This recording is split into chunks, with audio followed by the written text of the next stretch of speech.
अस्सलाम वालेकुम बच्चों, आज हम 3.3 का दूसरा क्वेश्चन पढ़ेंगे। पहले क्वेश्चन क्या है, निम्नलिखित समांतर चतुर्भुज में अज्ञात एक्स वाई जेडो के मान ज्ञात कीजिए। दूसरा क्वेश्चन क्या है कि यहाँ पे एक्स दिया हुआ है, वाई दिया हुआ है, जेड दिया हुआ है, लेकिन इसके भी मान नहीं पता, हमें इसके मान निकालने। यहाँ पे एक कोण दिया हुआ है, 50 दिया हुआ है। ठीक है, अब इसी से हम सॉल्व कर लेंगे, एक ही कोण से हम सॉल्व कर सकते हैं। चलिए देखिए, समांतर चतुर्भुज में कुछ गुण होते हैं। इसकी क्या होती है, सम्मुख कोण बराबर होते हैं, सम्मुख कोण।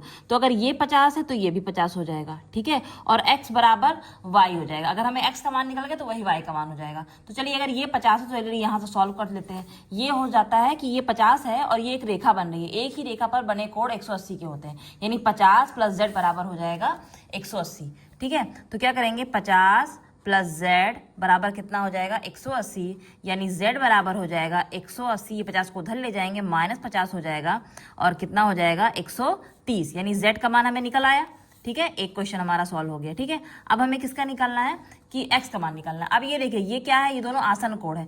आसन कोण का मतलब है, समांतर चतुर्भुज में जो आसन कोण होते हैं वो 180 के बनते हैं। ठीक, यानी x + 50, x + 50 बराबर हो जाएगा 180, यानी x बराबर हो जाएगा 180 - 50, ये भी 130 आ जाएगा। ठीक है, यानी x का मान की भी 130 आ गया।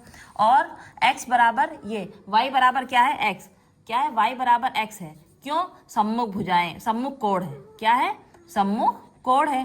तो y बराबर क्या हो जाएगा, x का मान हमें पता है कितना है, 130, यानी y का मान भी 130 हो जाएगा। यही हमारा आंसर हो जाएगा। अगर आपको हमारा वीडियो पसंद आया हो तो आप उसको प्लीज़ लाइक भी ज़रूर कर दें। Thank you.